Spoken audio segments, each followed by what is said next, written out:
Vous écoutez Génération Oui, le podcast indépendantiste avec Florence, Marc-Antoine et David.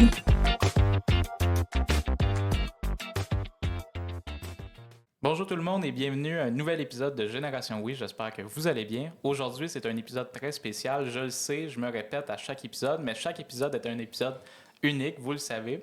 Et aujourd'hui, je suis accompagné de David Jouvin. Ça va bien? Ça va et toi, oui? Ça va très bien. Florence Colette, ça va bien? Salut, ça va bien? Et Nando Daniel Pastorino, ça va bien? Bonjour, ça va bien. Je vais revenir à vous, mais juste avant, j'aimerais qu'on commence par remercier notre commanditaire pour cet épisode-ci. Oui, notre commanditaire, donc, c'est les Oui-Québec, les Organisations unies pour l'indépendance du Québec. Qu'est-ce que c'est les Oui-Québec pour ceux qui ne connaissent pas? C'est en fait une entité parapluie qui rassemble autant des organismes que des citoyens de la société civile qui militent justement pour promouvoir le projet indépendantiste. Ils ont fait énormément d'événements. Vous avez peut-être pu voir avec les expositions Renouveau Québec, puis évidemment les deux fêtes qu'ils ont fait pour la Saint-Jean-Baptiste. 3 fêtes nationales.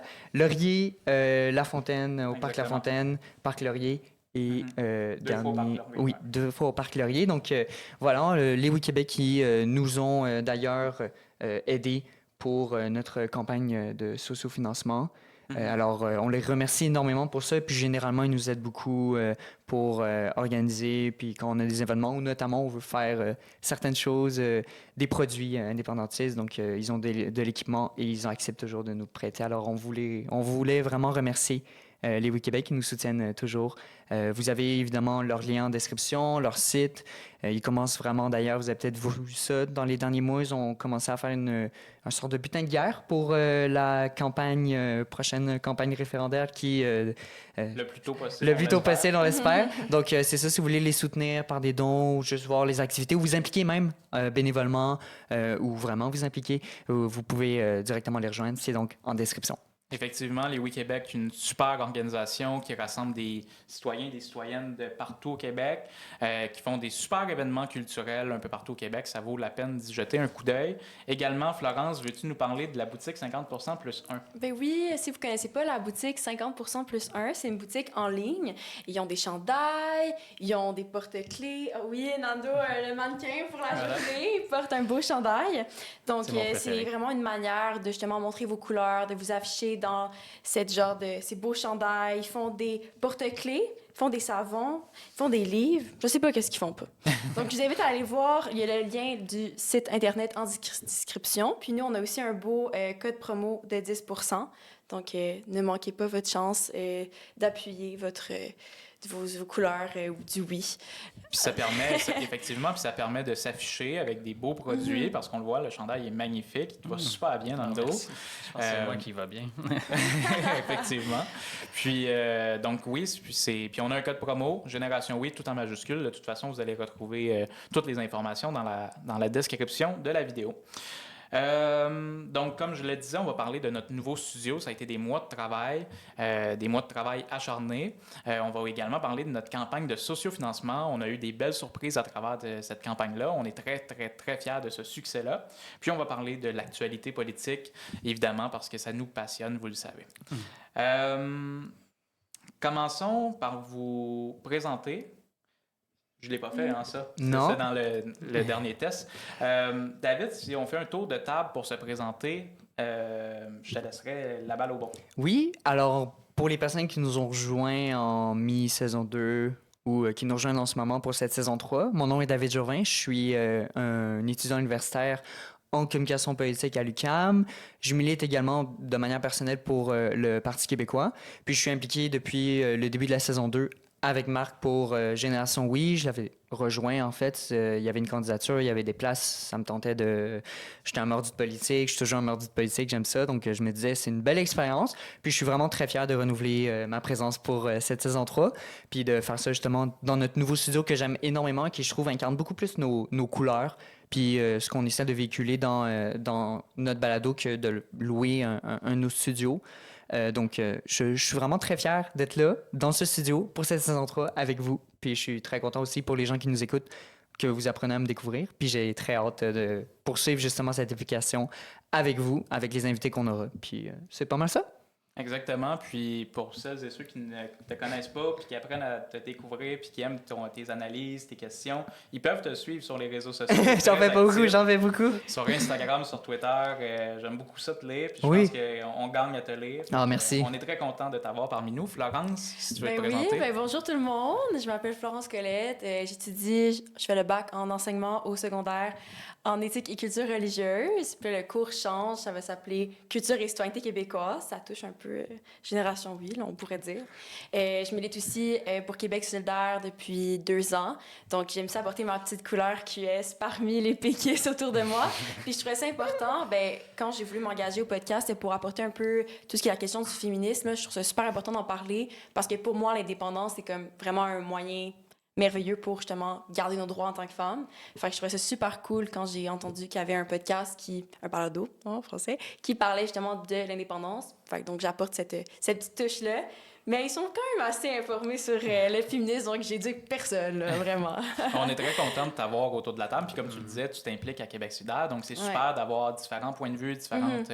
puis des indépendantistes, il y en a partout, il y en a dans tous les partis, pas juste les partis indépendantistes. Même, il y en a, selon les sondages, il y a des électeurs indépendantistes au Parti libéral. Puis il y en a qui sont pas dans des partis aussi. Fait que... Effectivement, comme au Québec, exactement. Nando, si on passe à toi. Oui, moi, mon nom, c'est Nando Pastorino. Je suis un peu... directeur, c'est Marc-Antoine qui dit ça, je vais l'accepter. Je suis un peu directeur général de Génération Oui. Je m'occupe de la production, je m'occupe de beaucoup de ce qui est derrière la caméra, puis du financement jusqu'au produit fini. Ça, c'est un de mes chapeaux. J'ai d'autres chapeaux. Un de mes chapeaux aussi, c'est que je suis trésorier national du Parti québécois depuis maintenant plus de 2 ans. J'aime beaucoup, j'ai commencé à militer au PQ, ça fait longtemps. Donc, Génération Oui est comme dans la lignée de mon engagement indépendantiste, là. Ça fait le tour de... Puis on est très, très, très content de t'avoir toi aussi parce que tu fais beaucoup de travail dans l'ombre. Comme tu le disais, tu es producteur, directeur général de Génération Oui. Tout ce studio-là, tu as travaillé pendant des mois, je le disais tantôt. Tu as travaillé effectivement donc, sur ce studio-là avec nous, mais surtout aussi avec François, qui est notre technicien, qu'on remercie effectivement.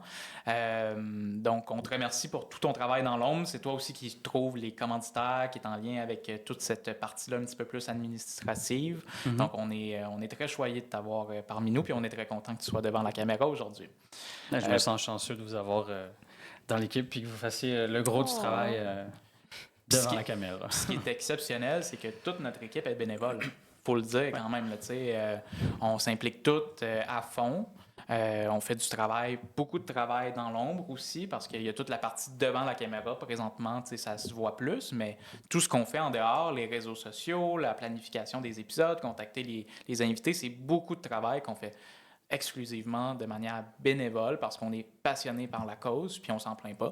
On aimerait effectivement augmenter nos revenus pour pouvoir produire plus de contenu, mais ça viendra dans une prochaine étape. C'est un peu modeste, là, parce que c'est lui qui fait tout le couper les vidéos, publier ça, écrire les textes. C'est beaucoup de travail. C'est beaucoup de travail. Mais je suis en équipe, je pense qu'on arrive à faire quelque chose de bien. Absolument, absolument. Puis, parlant de la campagne de sociofinancement, j'aimerais remercier sincèrement, chaleureusement nos donateurs, nos donatrices qui nous ont donné vraiment au-dessus de ce qu'on pensait.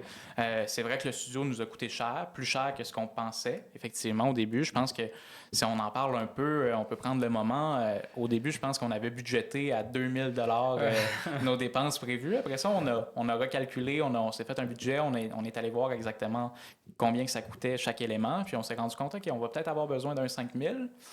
Puis finalement, on a vu que l'argent rentrait au poste, que les gens étaient vraiment présent au rendez-vous. Ouais. On a augmenté à 7 000 $. Ça nous a permis d'acheter, par exemple, une 3e caméra parce que chaque caméra, c'est 1 500 $. C'est quand même assez cher. Mais voilà. C'était toi qui as eu un peu l'idée de faire le studio ici. C'est pour qu'est-ce que tu voulais faire avec ça? L'idée originale, c'était de se dire, comment est-ce qu'on peut produire plus de contenu? Puis on est indépendantiste, mais j'aime l'idée d'être indépendant aussi en soi. Donc, je me suis dit, comment est-ce que je peux réussir à créer un environnement où on va pouvoir produire plus, puis aussi, à moyen et long terme, permettre à d'autres gens ou à d'autres projets d'émerger, que ce soit entre nous ou même de l'extérieur, qu'on aurait un endroit à offrir puis qui pourrait permettre l'émulation des idées indépendantistes et produire plus de contenu. C'était vraiment ça l'idée, toujours dans une idée globale là, de Génération U, qui est de créer un écosystème indépendantiste pour la diffusion de nos idées, de la propagande, puis je l'assume pleinement, ce mot-là. Il faut faire de la propagande pour nos idées. Oui, parce que, tu sais, on voit la droite plus économique qui est très présente dans le monde des podcasts au Québec. Nous aussi, on doit être là pour faire la promotion de l'indépendance, pour en parler, pour convaincre des nouvelles personnes. Puis je pense que ça a un certain effet quand on produit du contenu indépendantiste sur Internet. J'en parlais de nos donateurs puis nos donatrices, c'est 142 personnes. C'est quand même pas rien. Hein? C'est toute une communauté qui est derrière nous. Puis ça... Je sais pas pour vous, mais moi, personnellement, ça m'a beaucoup touché de voir tous ces gens-là nous donner. Puis j'en profite aussi pour remercier le président du Rassemblement pour un pays souverain qui nous a également fourni une belle contribution pour cette campagne de sociofinancement. On le remercie chaleureusement, le Rassemblement pour un pays souverain. Je peux rajouter parce que ça vaut la peine de mentionner, mais c'est extrêmement motivant. Puis c'était vraiment... ça touchait au cœur parce que il y a des chiffres sur YouTube, puis sur Facebook, Instagram, TikTok. On suit ça, on regarde les chiffres, qu'est-ce qu'on fait, ce qui performe pas. Puis...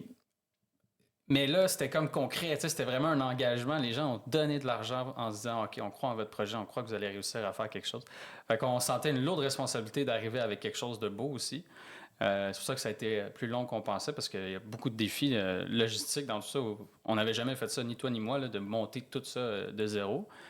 Mais je pense qu'on peut être fiers là, de ce qu'on a atteint, puis vraiment touchant en tout cas aux gens. Là, je vous remercie parce que moi en tout cas ça m'a vraiment touché fort. Ouais, Il n'y a rien à dire. Puis c'est beaucoup de travail. On pense qu'on achète les caméras, qu'on branche le tout, on branche tout, puis que ça fonctionne du premier coup. Mais non, c'est beaucoup d'ajustements, c'est beaucoup de tests. On a passé beaucoup d'heures, toi, François, notre technicien ici, à essayer de faire des essais-erreurs. Puis on espère qu'on arrive à quelque chose de bon, puis on va se perfectionner à travers le temps. Si je me tourne vers vous, Florence et David, ça vous fait quoi d'être enfin dans notre nouveau studio puis d'enregistrer notre premier épisode? Ben, je trouve que c'est quelque chose qui est très important pour justement, ça montre premièrement que, tu sais, entre la saison 2 puis la saison 3, normalement, là, dans une série, par exemple, entre la saison 2 et la saison 3, ou même entre 2 saisons, il doit y avoir une certaine évolution. Puis je trouve que ça montre bien l'affirmation. Puis l'affirmation, c'est quelque chose qui est important dans notre mouvement. Puis qu'on est justement dans le tableau. Puis ça montre aussi derrière que tous les décors, tous les items qu'on a, c'est pas juste nous qui les avons fabriqués. Il y a des boutiques, il y a des gens qui ont mis du temps là-dessus. Puis également pour les gens qui ont justement pris de leur temps pour donner, ça montre vraiment que nous, on n'est pas un parti politique, on n'est pas une entité qui est bureaucratique, on est juste indépendant, on est bénévole, on a marque créé quelque chose qui...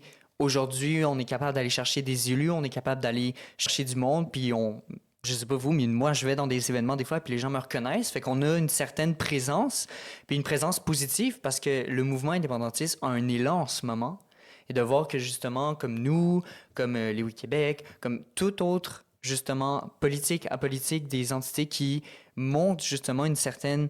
Il y a un intérêt qui est fort, puis qui est pas juste un intérêt de rêverie, mais il y a de l'action, puis justement, l'action, elle est là. On a créé un studio, on n'a pas juste dit constamment, on veut faire un studio, on le fait. Puis c'est grâce à vous, puis moi, je suis dans ce studio-là, puis honnêtement, je suis encore plus enjoué de vouloir faire un épisode que quand j'étais dans le précédent studio, parce que là, je peux l'appeler notre studio, comme on veut faire notre pays.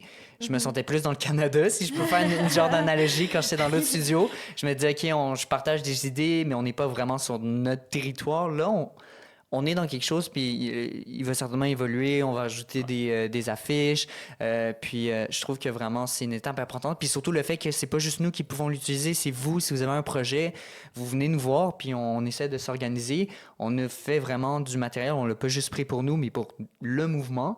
On fait partie du mouvement, on n'est pas les seuls. Et je trouve vraiment que c'est inspirant, puis de me dire qu'il y a des gens qui vont venir avec des idées, puis qui vont venir nous voir pour essayer de faire des choses, justement, avec ce qu'on a reçu de la part des contributeurs puis de toutes les personnes qui nous ont soutenus, que ce soit économiquement ou justement avec les commentaires qu'ils laissaient sur nos pages. Donc, c'est vraiment comme les mots qui me viennent quand tu me demandes justement qu'est-ce que j'en pense du studio, justement. Ouais, puis si on était capable de faire un studio, je pense qu'on est capable de faire un pays. C'est clair, c'est vraiment juste une coche au-dessus. Je Là. pense que c'est la citation. Je pense que ça va être l'extrait sur les réseaux Ça va. sociaux. Mais c'est ça toi, que je Florence? trouve beau. Mais oui, de ce que David disait, c'est que c'est comme super collectif. Tu sais, c'est plein d'idées qui se mélangent. L'indépendance, ça rassemble tellement de gens, là, que tu sois de gauche, de droite, tout ça. Puis c'est ça que je trouve important. Tu sais, souvent, je fais des blagues, QS, PQ et tout. Mais finalement, on a l'espace pour discuter, pour échanger. Puis qu'il soit d'autres gens qui amènent d'autres projets. Ben là, il y a d'autres échanges qui se font. Puis je trouve ça dommage souvent parce qu'en politique ou que ça soit avec les réseaux sociaux, des fois, on n'a pas de discussion, on n'a pas d'espace pour ça. Puis c'est ça que je trouve beau un peu avec le balado, c'est qu'on peut échanger ensemble, faire des blagues, justement, comme David.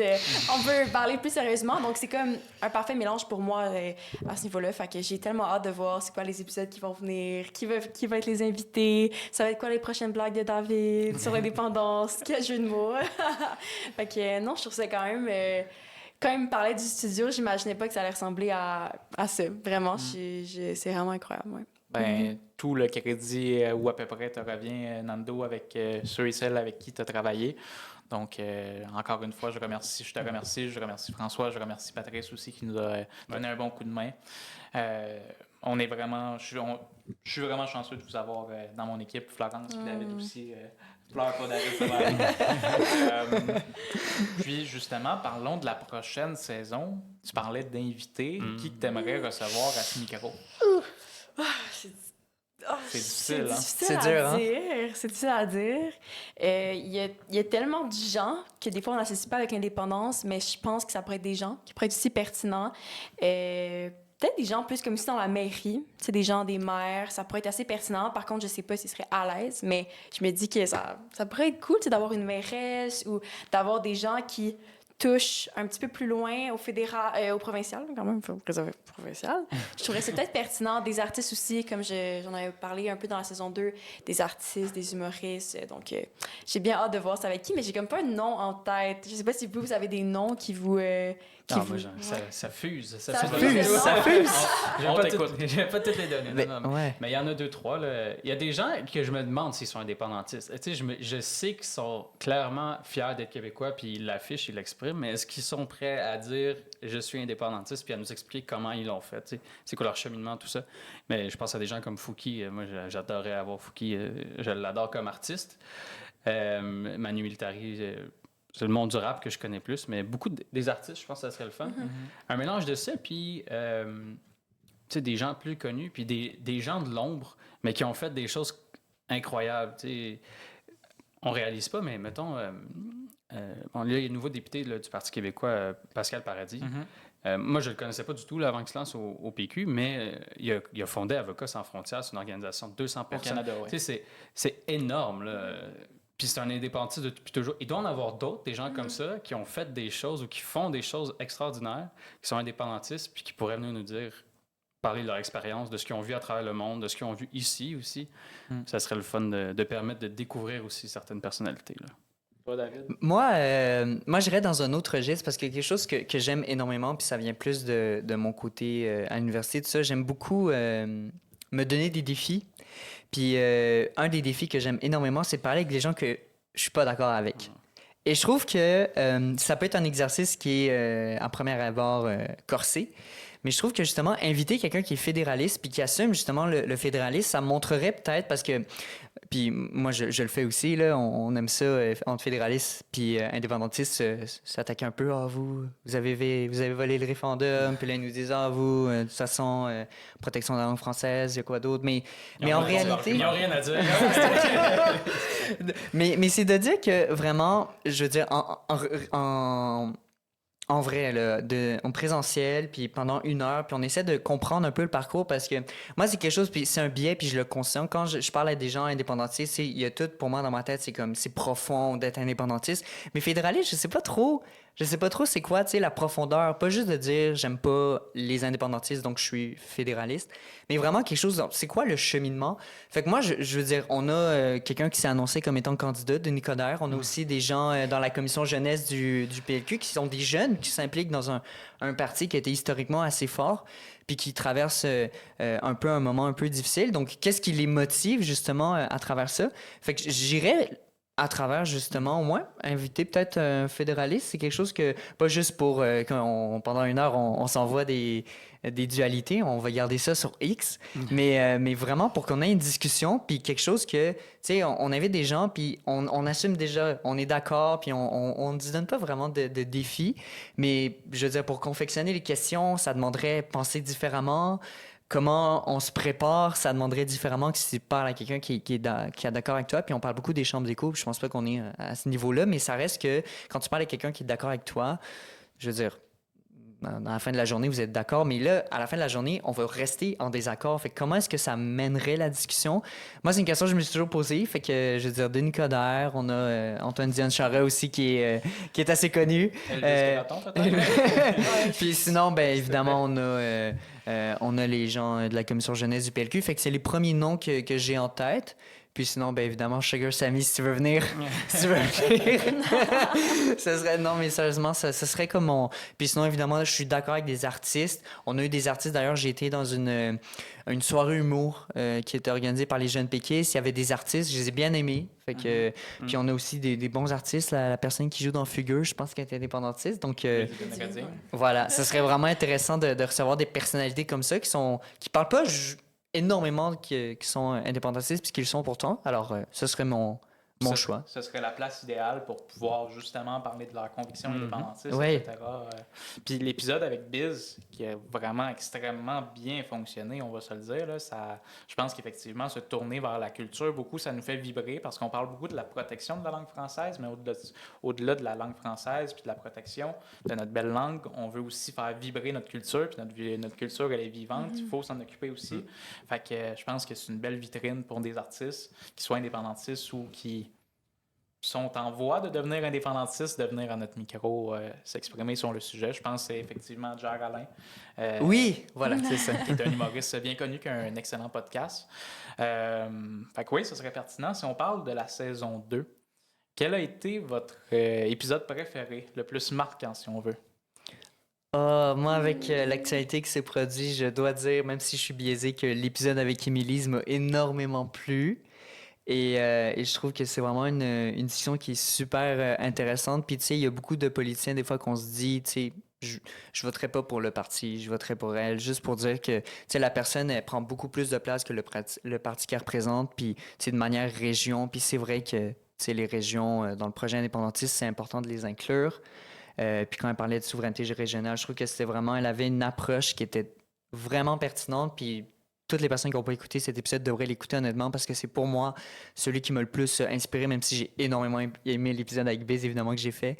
Mais je trouve qu'il y a vraiment de ce... Puis avec l'actualité qui s'est produite, je trouve que c'est un épisode que j'ai regardé à cause de ça, puis qui est vraiment pertinent dans toutes les idées qui sont véhiculées, puis qui donnent vraiment une direction à l'indépendance que j'aurais pas pensé auparavant. Puis j'en profite pour dire, dans ton introduction, tu mentionnais que tu t'impliques au Parti québécois. Ouais. C'est là la force de Génération Oui, c'est que oui, on a évidemment, quand vient le temps d'aller voter aux élections, on va voter. On s'implique aussi dans des partis politiques ou à l'extérieur des partis politiques. Mais c'est ça, donc on est capable de mettre ça de côté et de se dire, au final, ce qui compte, c'est le camp du oui. Puis que tu sois un indépendantiste à Québec solidaire, à la CAQ, au Parti québécois, peu importe où que tu sois, l'important, c'est que tu votes pour le oui. Puis ici, c'est la plateforme, justement, comme tu le disais toi aussi, Florence, pour que les indépendantistes se rencontrent, puissent discuter de l'avenir du Québec, du pays qu'on veut. Toi, Florence, c'est qui ton invité marquant? Vraiment, je vais pas te biaiser, là, c'était vraiment Ruba. Non, mais c'est sûr que, tu sais... il y avait tellement de... Tu sais, Émilie, je connaissais déjà un peu son histoire, puis c'était super intéressant, puis je trouvais ça super beau aussi, parce que finalement, on parle du parti, mais c'est vraiment plus leur histoire, puis leur cheminement à se construire comme une personne qui est indépendante, tu sais. Fait que je pense que c'est sûr que Ruba, moi, ça m'a touché beaucoup, parce que c'est vraiment une femme que j'admire, surtout pour son soutien, pour l'éducation, tout ça. J'étudie en éducation, donc c'est sûr que je me vois un peu dans son chemin, là. Puis tout ça, surtout une personne qui est arrivée au Québec qui parlait pas... Tu sais, il y a beaucoup de gens qui arrivent au Québec qui parlent pas français, puis qui apprennent à aimer le français, à apprendre le français, à parler de sa famille. Donc, c'est pas juste le fait qu'elle s'implique dans Québec solidaire, là, mais aussi le fait que son histoire, je trouve ça super touchant, puis je pense qu'il y a beaucoup de gens qui peuvent se reconnaître parce que souvent, peut-être que c'est des communautés qui vont être moins représentées dans des indépendantistes. Donc, je trouvais ça une super belle nuance quand on parlait de ses parents, quand j'ai trouvé ça vraiment Elle a dit à touchant. maman, je pense, j'ai 2 nations, pas de pays. Je trouvais Ouais, vraiment non, une c'est phrase vraiment puissante, beau. là, quand même. Ouais. Là. C'est Belle vraiment phrase, beau. ouais. Ouais, vraiment. Fait que, mais c'est sûr que quand on parlait de la crise d'octobre, j'ai ri. Je trouvais ça super intéressant aussi là, de me faire dire que j'aurais pu me faire kidnapper parce que je me disais fière indépendantiste. Donc, c'est plein de réflexions. Puis là, c'était comme un peu historique. Donc, tu sais, je pourrais pas choisir un épisode préféré. Là. C'est vraiment des moments là, préférés. Puis c'est ça. Ouais. Ouais, vraiment. C'est un épisode qui t'a beaucoup marqué, celui avec Olivier Leclerc. Ouais, pour la quand crise même, d'octobre. mon Dieu. Ça t'avait beaucoup Oui. bouleversé d'apprendre Oui. qu'effectivement, la GRC, le gouvernement fédéral avait arrêté en une nuit environ 500 personnes, toutes des indépendantistes, parce qu'on jugeait qu'ils étaient une potentielle menace à Mon l'unité Dieu. nationale du Canada. Donc ça c'était venu, je me souviens, Ah oui, ça c'était m'avait venu, marqué. Pourtant, c'est un jeu vidéo, là, c'est pas la vraie vie, mais tu nous racontais l'histoire, c'est ça qui est arrivé pour vrai. C'est Fait que ça. ça m'avait vraiment marqué. Des fois, on oublie un peu l'histoire de l'indépendance. On le sait qu'il y a eu des référendums, mais on a tendance à mettre ça de côté. Mais là, quand on se remet les faits là, dans le visage, c'était quand même intéressant. Toi, Marc, c'était quoi ton épisode préféré? Je vais laisser Ah, Nando répondre ok, avant, parfait. mais sur la crise d'octobre, effectivement, Oui, oui. puis tu sais, je le disais, c'est Pauline Julien, c'est Gaston Miron, c'est Gérald Godin, Ben c'est oui. plein d'autres artistes qui ont été arrêtés. C'est fou, là. C'est fou. Je veux dire, c'est des poètes, Vraiment. c'est des chanteurs, c'est pas des gens qui sont des menaces pour l'unité Vraiment nationale. pas. Là, je veux dire, et oui, ils véhiculent des idées, mais ce n'est pas supposé être un crime d'avoir des idées différentes de celles du régime. Donc, voilà qui est dit. Nando, ton Ah ben- moment marquant. ouais. Non, mais je voulais dire, moi, je serais bien fier d'être une menace à l'unité canadienne. L'épisode marquant, mais moi, c'est pour des raisons un peu différentes. De la position où je suis, disons, dans Génération Oui, c'était aussi l'épisode de Ruba, mais c'est plus pour les chiffres qui ont accompagné. Parce que dans le fond, l'épisode de Ruba, je pense que c'était le 4, en tout cas, c'était dans les 5 premiers, je pense qu'on a fait de la nouvelle saison. là. C'est le premier. deuxième. Ah ouais? Bon, Deuxième, c'est ça. oui. Après le. Puis quand moi puis Marc-Antoine, on s'était assis pour se dire qu'est-ce qu'on veut faire de cette saison-là, tu sais, puis c'était quoi notre plan, puis un peu qu'est-ce qu'on voyait. Ben, l'épisode de Ruba, ça frappait direct dedans. Puis ça remplissait toutes les missions qu'on s'était données, tu sais, de nourrir le débat indépendantiste, mais aussi de diffuser nos idées. Puis là, il y avait un gros effet d'entraînement sur cette publication-là. Il y avait énormément d'interactions. Ça avait été beaucoup partagé. Je pense que Mathieu Bock-Côté avait partagé un extrait. Tu sais, Il y a comme il y avait beaucoup de beaucoup chroniqueurs. de grandes figures médiatiques là, qui avaient partagé puis commenté un des extraits de la vidéo. Puis, indépendamment de ce qui était dedans, ce qui était le fun, c'est qu'il y avait... On se disait, OK, on est en train de faire quelque chose de bien. Tu sais. C'était comme une première indication qu'on allait dans la bonne direction. Il y a des ajustements à faire. Puis justement, il y a des gens qui nous accusent, puis on peut en profiter pour y répondre. Il y a des gens qui disent ben ça fait de la division dans le mouvement indépendantiste, ou pourquoi même que vous invitez des gens de Québec solidaire. Tu le dis, notre but, c'est de stimuler les débats, stimuler les discussions. Puis oui, on n'est pas d'accord sur tout. Oui, ça nous fait réagir. Puis c'est pas parce qu'on invite quelqu'un. Je me souviens de l'épisode avec Ruba, on l'avait fait ensemble.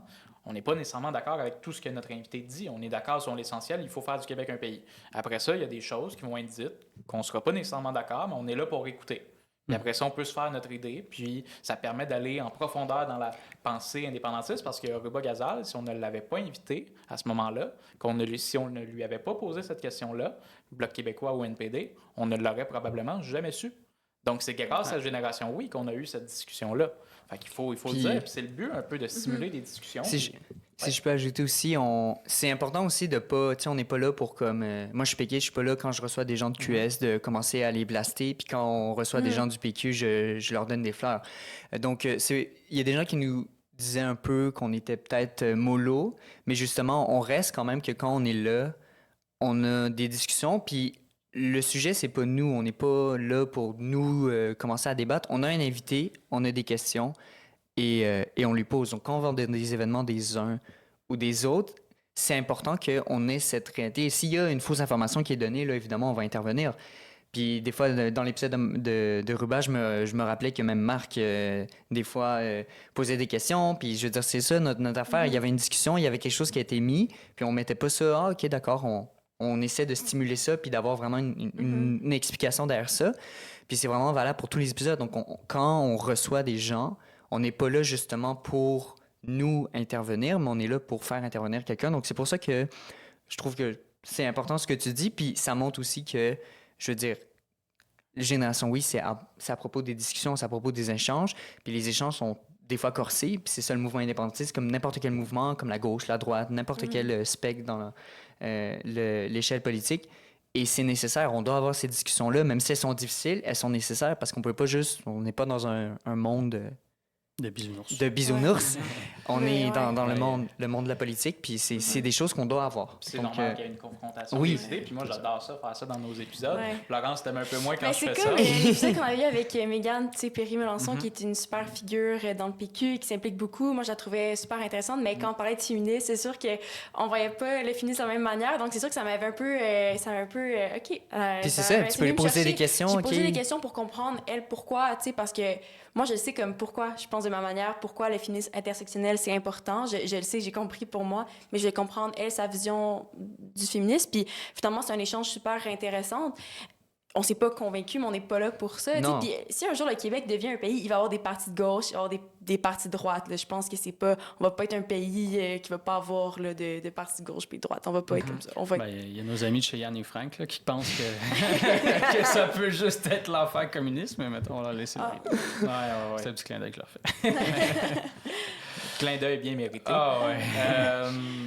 Mais oui, effectivement, puis ces discussions-là, tu sais, ils nous enrichissent personnellement. Je pense que ça t'a enrichi, Ouais, mais ça vraiment. enrichit aussi les gens à la maison qui peuvent se faire après ça leurs propres idées. Tu sais, toi, tu avais Ben ta oui. vision du féminisme, moi, j'avais la mienne, Mégane avait la sienne. Puis Ben au oui. final, ben, on est enrichis par ce débat-là. Puis le plus important, c'est qu'à la fin, on se serre la main, on prend une photo, puis on est content de s'être rencontrés. Puis Ouais. tu sais, on est satisfait de notre épisode, puis on s'en va voter pour Ouais. l'option du oui ensemble. Là, tu sais. Ouais, oui, c'est ça, mais c'est que ça nourrit aussi l'éducation politique. Finalement, là, moi, dans mon bac, j'apprends, en fait, dans mon programme, j'ai parlé beaucoup de pourquoi c'est important de voter, tu sais. Parce que des fois, en secondaire 4-5, tu votes pas encore, puis il y a beaucoup de jeunes pour qui ça résonne pas vraiment, mais qu'est-ce que ça va changer? Fait que pour moi, c'est une plateforme aussi, Génération Oui, ça donne, tu sais, on sait, je sonne un peu boomer, mais les jeunes sont beaucoup sur TikTok, beaucoup sur leur cellulaire, donc ils ont accès à ça. Fait que moi, je me dis, ben des jeunes qui connaissent un peu trop les mouvements politiques au Québec, tout ça, ben ils vont voir plein d'échanges. C'est super pertinent là, pour l'éducation politique, là, tellement, là, vraiment. Ouais. Parce que nous, on est sur TikTok. Pour les jeunes. Oui, on y est. Je le sais bien parce que je fais tous les extraits. Alors, suivez-nous sur nos réseaux sociaux, dont TikTok, parce que je travaille fort. Mais blague à part, qu'est-ce que je voulais dire? Oui, c'est quoi les apprentissages que vous avez faits pendant la saison 2 par rapport à Génération Oui? Moi, je trouve qu'un des gros apprentissages, puis c'est quelque chose que j'apprends également à l'université, c'est quand tu as un débat avec quelqu'un, le gagnant, toujours, ça devrait être le public. Quand tu fais un débat, puis il y a quelqu'un en face de moi, c'est un invité, c'est une invitée, je suis d'accord avec elle, je suis un peu moins d'accord avec elle. À la fin de la journée, moi, je devrais me dire, je sors cet épisode-là, puis je me dis, les gens qui nous ont écoutés, ils ont fait comme moi. Ils ont eu un processus, justement, de réflexion. Ils ont entendu quelqu'un qui a donné ses idées. L'indépendance, on le sait que c'est pas toujours de la même manière, la fin, les moyens. Puis, justement, c'est, je pense, le plus gros apprentissage que j'ai fait, c'est que chaque invité a comme... On a tous le même but, puis des fois, on n'a pas les mêmes outils, ou on n'a pas les mêmes processus, le même cheminement pour arriver à ce but-là. Puis c'est intéressant de les entendre parce que c'est des discussions qui sont importantes. Puis à la fin de la journée, moi, je me disais à chaque épisode, tu sais, moi, ça m'a pas convaincu, ou je me disais pas, l'invité, ça l'a convaincu. Je me disais, les gens qui nous ont écoutés, tu sais, ils ont eu quelque chose, puis eux, dans leur tête, ils ont peut-être déjà leur idée comment ils veulent faire l'indépendance, mais au moins, ils auront enrichi cette idée-là à travers le fait d'avoir écouté d'autres visions.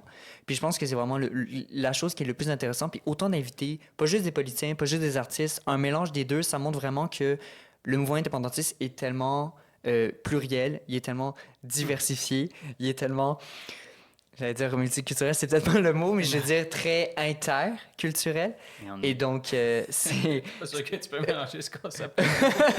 Mais non, c'est vraiment... diversifié. C'est vraiment dire que c'est diversifié, puis qu'il y a tellement de manières justement de voir ça, et qu'à la fin de la journée, les gens qui en apprennent, puis les gens qui ont ça dans la tête, puis les personnes qui gagnent à nous écouter, puis quand moi j'y pense, les gens qui gagnent à nous écouter, c'est les gens qui nous écoutent, c'est le public, c'est vous, c'est pas juste nous, c'est vous, puis c'est vraiment le plus grand apprentissage que j'ai fait, puis ça m'a beaucoup aidé à nuancer.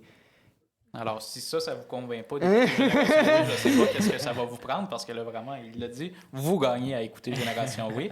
Nando, toi, c'est quoi ton apprentissage? J'en ai fait tellement. Honnêtement, on a fait beaucoup de choses. parti de rien. Je veux dire, on est parti... il est parti de rien. Je ne veux pas être insultant, là, parce qu'il n'y avait pas rien, mais on est parti de quelque chose qui existait. Génération Oui, avant que moi et Marc-Antoine, on se mette ensemble puis qu'on se dise, OK, on va créer une nouvelle direction puis faire un plan. On a quadruplé le nombre d'abonnés. En termes d'heures, je sais, c'est éclaté, là, plus de 5000 heures. Fait que, on a vraiment explosé nos chiffres. Mais tout ça, ça s'accompagne de plein de choses derrière qu'il faut faire, des trucs administratifs, puis de la gestion, parce que, bon, il y a de la gestion aussi de sensibilité dans le mouvement politique qu'il faut aussi faire derrière, parce qu'il y a du monde qui ne sont pas contents de ci ou de ça, puis ça vient de partout. Fait que, non, beaucoup d'apprentissage, mais des apprentissages, encore une fois, là, dans l'ombre, je dirais. Et toi, Florence? Mais moi, je pense que j'ai beaucoup aussi appris avec vous. Là. Souvent, j'ai tendance, quand il y avait des invités, on dirait que je voulais juste les écouter parler. Puis, j'osais pas comme à poser des questions un peu plus à Marc-Antoine. On dirait que je voulais pas les brusquer, puis je voulais vraiment les laisser dans leur discours. Mais souvent, ces gens-là sont, surtout les politiciens, sont vraiment habitués à répéter, puis sont vraiment bons. Puis, j'osais pas, mais on dirait que Marc-Antoine toujours amenait sa petite couleur comme ça, aller un peu gratter. Puis, on dirait que maintenant, je me gêne plus pour le faire, que ce soit dans mes débats personnels ou juste en parler. Je sais que mon opinion est valide, puis je pose des questions quand je dois en poser. Des fois, il y a des mouvements, surtout avec le mouvement féministe, tu peux pas toujours ramener des sujets que pour toi, c'est la base. Donc, on dirait que moi, j'ai vraiment appris en vous écoutant parler Nando aussi, là, même si c'est pas dans le podcast. T'entends quand même. C'est juste de parler de politique décomplexée. C'est vraiment juste de normaliser la discussion. Ouais. Moi, dans mon entourage, il y a des gens qui s'impliquent pas vraiment ou qui ont pas vraiment envie de parler de politique, puis pour eux, c'est comme on parle pas de politique, là, encore la politique. Mais finalement, ici, il y a l'espace pour, puis vous êtes tellement des gens qui adorent en parler. Donc, quand je suis avec vous, je me sens comme c'est super normal de parler de politique, mais pour beaucoup de gens, ce l'est pas. Ouais, fait que ça peut être aussi tabou, la politique, finalement. Donc, moi, je pense que j'ai appris qu'on peut parler de la politique décomplexée. C'est un peu ça mon apprentissage, je pense. Ouais. Je pense que c'est ma réponse préférée. C'est celle qui m'a le plus vanté autour de la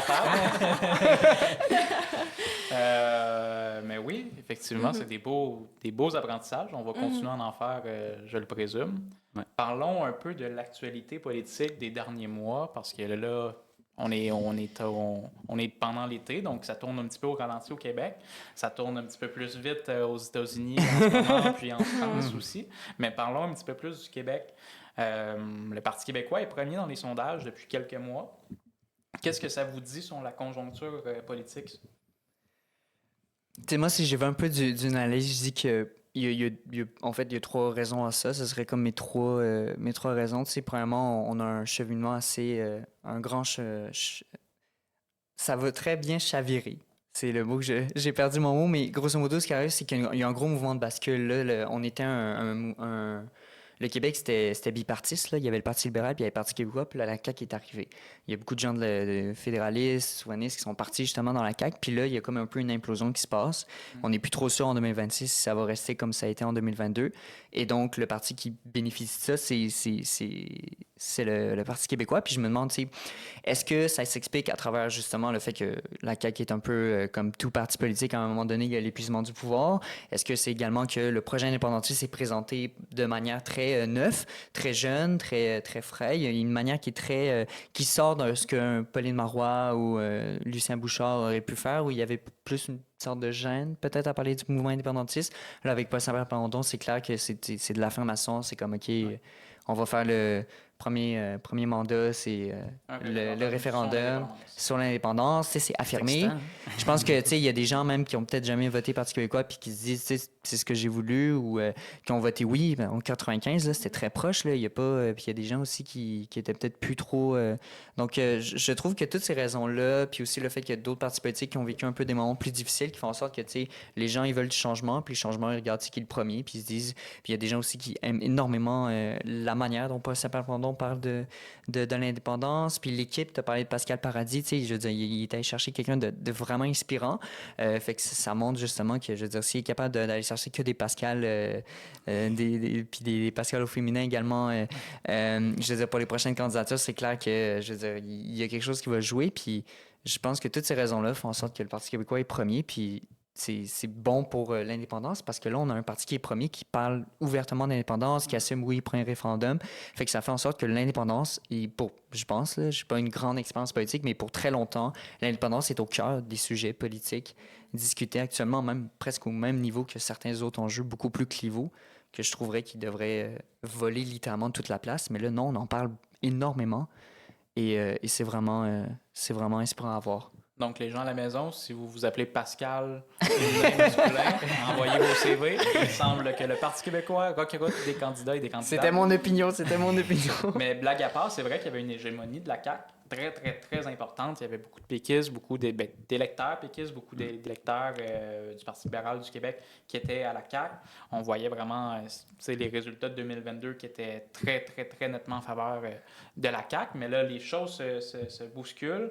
Les gens, je pense, aiment la façon de faire de la politique de Paul Saint-Pierre Plamondon. C'est très clair, c'est très assumé. Je pense que ça n'a jamais été autant assumé qu'on est là pour faire du Québec un pays depuis au moins Parizeau, là, comme tu le disais. Donc, c'est très, très, très encourageant. Puis on voit que les gens se mobilisent aussi à l'interne. On voit qu'il y a beaucoup de gens, de nouvelles personnes qui décident de s'impliquer dans le Parti québécois pour justement faire avancer cette idée-là. Donc, on trouve ça très positif. Vous, qu'est-ce que ça vous dit sur la conjoncture politique que le Parti québécois soit premier? Je te laisse. Moi, je pense que les gens ont envie de changement. Là. Ça fait quand même 2 mandats de la CAQ. Je pense que les gens ont envie de voir d'autres choses, de sentir d'autres choses. Moi, récemment, j'avais beaucoup de déceptions par les projets de loi, par tout ce qui s'est passé un peu de la CAQ, surtout en éducation, encore une fois. Fait que je pense que j'ai hâte de revoir quelque chose. Puis je pense que je suis pas la seule, là, que ce soit pour le PQ ou pour QS. Les gens ont comme juste d'autres, sont juste, je vais pas dire tannés, mais ils ont juste envie de renouveau, finalement. Là. Fait que je trouve ça beau de voir ça. Puis je trouve ça fun que les gens mettent leur énergie aussi dans d'autres parties que la CAQ. Je pense qu'après 2 mandats, chacun son tour. Là, moi, c'est comme ça que je le vois un peu en politique. Fait que j'ai hâte de voir. Là, j'espère que aussi les gens vont continuer à s'intéresser à la politique, aux élections. Moi, j'ai peur qu'en politique, des fois, les gens s'intéressent un petit peu seulement avant, puis qu'ils s'intéressent pas un petit peu avant les élections. Genre 1 mois, même pas avant, ils vont écouter le débat, puis après... Fait que j'ai vraiment envie que si les gens peuvent juste continuer à s'impliquer, à s'intéresser, à s'informer, exactement. À écouter Génération Oui. À écouter Génération Oui, ben oui, tu sais. Il faudrait qu'on fasse plus de débats pour ça. Plus de débats, mais... Fait que je trouve ça beau, j'ai juste envie de voir plus de gens militer pour leurs convictions, ouais. Toi, Nando? Moi, c'est un peu philosophique, mais je dirais... Ça me conforte dans ma croyance que le réel a des droits. C'est-à-dire que je ne vais pas faire un cours... je serais sûrement pas capable de toute façon de faire un cours d'histoire du Canada, mais grosso modo, c'est un pays qui est fondé sur une guerre qu'on a perdue, ou que nos ancêtres ont perdue. C'est l'État aujourd'hui est le descendant d'une conquête. Bon, ça pose des problèmes parce que c'est des compromis qui ont été faits au fur et à mesure, toujours dans une dynamique de dominant-dominé, c'est-à-dire qu'il y a un peuple qui est toujours tiraillé entre est-ce que je vais faire une guerre à l'époque, est-ce que je vais faire une guerre puis avoir de la souffrance, ou est-ce que j'essaie de les influencer à me tolérer, à nous accepter. Bon. Ça a duré 150 ans. Il y a eu des sursauts. Puis là, depuis 20 ans, c'est comme si c'était plus une question. Ça avait été figé, je veux dire, en 95, il n'y a rien qui a changé. Là. Ils ont promis, le gouvernement fédéral a promis plein de changements, les partis libéraux à l'époque. Ils ont dit, on vous a compris, on vous aime, là, on a le droit au love-in aussi, on a le droit à beaucoup de discours de dire on va changer, puis finalement, il n'y a rien qui a changé. Mais pour des raisons que je ne vais pas juger personne, parce que je ne sais pas, je n'étais pas à leur place à l'époque, mais le discours indépendantiste assumé, lui, est devenu comme minoritaire, tabou. Puis tabou. On va perdre, puis il fallait pas perdre. Puis encore aujourd'hui, il y a du monde... Je sais pas si vous avez vu Mathieu Bock-Côté demander à Éric Duhem pourquoi il n'est pas indépendantiste. Puis sa grosse raison, c'est parce qu'on va perdre. Puis là, il dit, mais c'est autoréalisateur ton affaire. T'sais. Puis il continue à dire, mais il faut qu'on... Puis là, il demande, il faut même qu'on perde vraiment fort pour qu'on ait plus à perdre après. Mais dans le fond, Éric Duhem, il y a des bonnes chances de perdre aux prochaines élections. Est-ce qu'il va se retirer complètement de la politique? Est-ce que cette logique-là s'applique aussi au Parti conservateur du Québec? Bonne question. Il faudrait lui demander, il faudrait peut-être l'inviter. Hein. C'est bon, ça, j'aime ça. C'est pour toi, Éric Duhem, la bonne question. Il nous répondra. Mais donc, on arrive à un moment, on a un parti qui finit par assumer sa raison d'être, qui est de faire l'indépendance du Québec, pleinement. Qui a été un travail militant vraiment fort. Un nouveau chef qui assume pleinement aussi cette direction-là, puis qui dit oui, moi je veux porter ça, je vais porter ce discours-là, puis qui le porte avec brio, qui vient, puis on voit que tout ce qu'on avait oublié, qu'on avait mis de côté en se disant ben c'est pas. Finalement, c'est des vraies raisons structurantes de notre économie, de notre identité, de nos rapports les uns aux autres aussi. Là, ça influence tout. Là. Puis là, on arrive à les nommer. Tranquillement, on les renomme, puis on reconstruit tout un mouvement autour de l'idée que il y a un problème structurel avec le régime fédéral. C'est pas, peu importe le gouvernement, peu importe, la structure fédérale en soi est problématique. Puis il faut le nommer, puis il faut quitter cette structure-là pour pouvoir s'émanciper. Je suis très content qu'on en soit là aujourd'hui puis que ce discours le porte. Oui, effectivement. Puis, je pense que c'est toi, Florence, tu parlais de la CAQ tantôt. Après 2 mandats de la CAQ, le deuxième mandat avance bien. Qu'est-ce qu'on retient du Aucune bilan victoire. de la CAQ? Sincèrement, qu'est-ce que je vous pose la question? Est-ce qu'il y a des grands projets, des lignes directrices, un projet de société? Qu'est-ce qui a émané de ces Le troisième lien. Le troisième lien, Moi, je pense que le chaud et le froid constamment. Moi, je pense que c'est la logique de, je veux te demander quelque chose, puis là, on te refuse la chose en question. Puis là, t'es comme, OK, je vais te le redemander. Puis c'est ça un peu la CAQ. On va avoir Justin Trudeau, on veut demander quelque chose, et qu'on se fait refuser, on attend quelques jours, puis on va redemander la même chose. Fait qu'il n'y a pas d'avancement, en fait. On est bloqué. D'un point de vue constitutionnel, effectivement, il n'y a pas d'avancement. Complètement. Sur les autres dossiers, l'éducation, ça... Bernard Drinville, il faut y couper le micro. On peut qu'il fasse comme Legault, qu'il le cache pendant 6 mois. Puis... Oui, ça ressemble à ça. Mais je peux pas croire que François Legault était comme ministre de l'Éducation. Là, ça me... Puis tu sais, je veux dire, il y a ça, puis là, si la tendance se maintient, on a un gouvernement conservateur au pouvoir au niveau fédéral. Je pense que c'est quelque chose aussi d'important de voir pourquoi est-ce que le mouvement indépendantiste en général, il y a le Parti québécois beaucoup, mais en général, je veux dire, au niveau, on va avoir un changement de gouvernement peut-être, puis que ce soit conservateur ou libéral, ça marche pas. Puis là, ça avantage nos indépendantistes du bloc qui semblent bien s'en tirer. Mais ça montre surtout qu'au niveau du paysage, je veux dire, ça marche pas. Puis que ce soit François Legault, que ce soit le fédéral, que ça va être Pierre Poilievre s'il devient premier ministre, évidemment, du Canada. Il n'y a rien qui va changer. On est bloqué dans la même situation. Tu dis que dans la première guerre qu'on a perdue, plein d'Abraham, puis on a été sous l'hégémonie britannique, on était les dominés, mais on est encore les dominés. Je veux dire, on est dominés par un régime qui ne veut pas avancer avec nous, puis quand on veut demander d'avancer de notre côté, va nous refuser. Je me tourne vers toi, Florence. On parle du Parti conservateur du Canada. Est-ce que ça t'inquiète? Moi, j'ai tellement peur. On dirait que c'est beaucoup de la peur. Puis c'est comme... Souvent, quand je parle de comme l'implication féministe, ça revient à ça. C'est même pas parce que j'ai envie d'être féministe. C'est comme j'ai peur. C'est de la colère, de la frustration, puis de la peur de comme mes droits en tant que femme. Il fait des commentaires, des fois, par rapport à l'avortement. Puis même si vous êtes un homme, vous êtes touché, là. Je veux dire, des femmes autour de vous qui pourraient ne plus avoir des droits. Absolument, là, j'ai une sœur, j'ai une mère. Vraiment, là, c'est super absurde. Puis j'ai l'impression que pour beaucoup de gens, l'avortement, surtout au Québec, autour de nous, c'est comme tellement un sujet qui est comme fermé, on n'en parle pas. Il y a beaucoup de projets de loi qui sont mis de l'avant pour encourager les femmes en région à avoir accès à l'avortement. Puis on a beaucoup de cliniques, mais au Nouveau-Brunswick, il n'y en a pas de clinique d'avortement.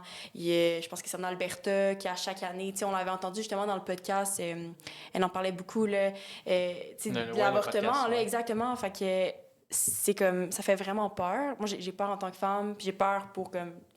J'ai juste peur, genre le fédéral me...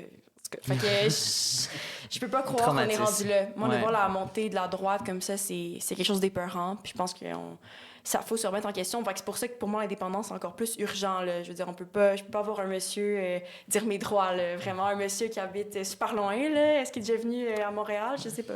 Effectivement. Puis c'est là qu'on le voit, toute l'urgence de faire du Québec un pays, c'est que sur plein d'enjeux, plein de sujets qui sont fondamentaux, comme les droits des femmes, les droits des minorités, etc., sur l'environnement, sur l'économie, sur la santé, sur plein d'enjeux, le Canada, le reste du Canada et le Québec, on pense pas pareil.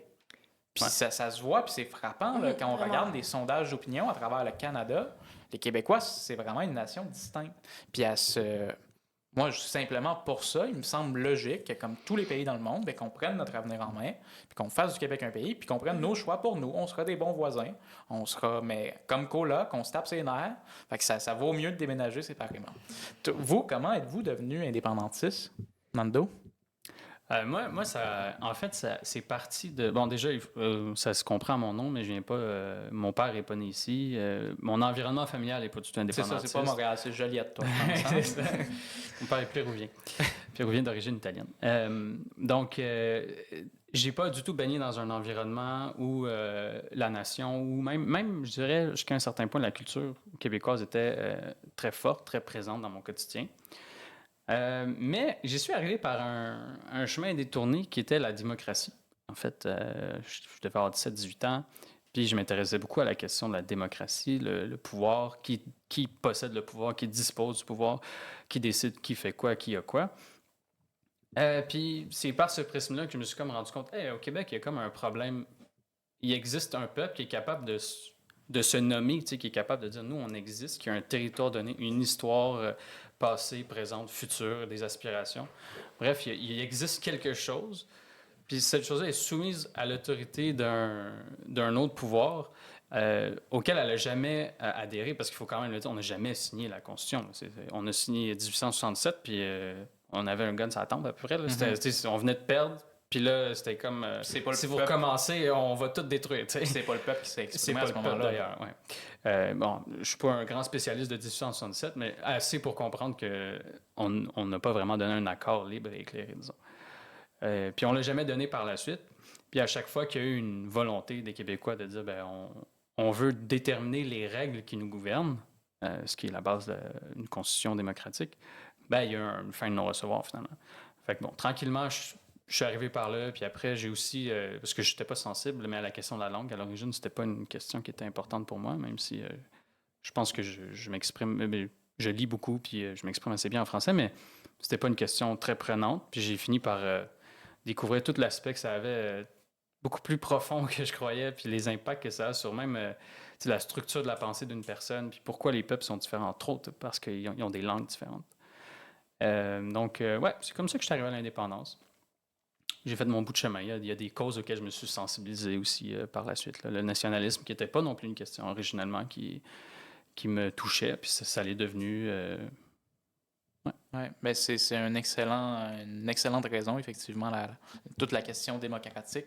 Un gros problème démocratique au sein du Canada. Toi, David, comment es-tu devenu indépendantiste? Moi, tu sais, c'est un peu à travers plusieurs sujets. Moi, je commençais un peu à naviguer dans la politique à partir de 2019-2020.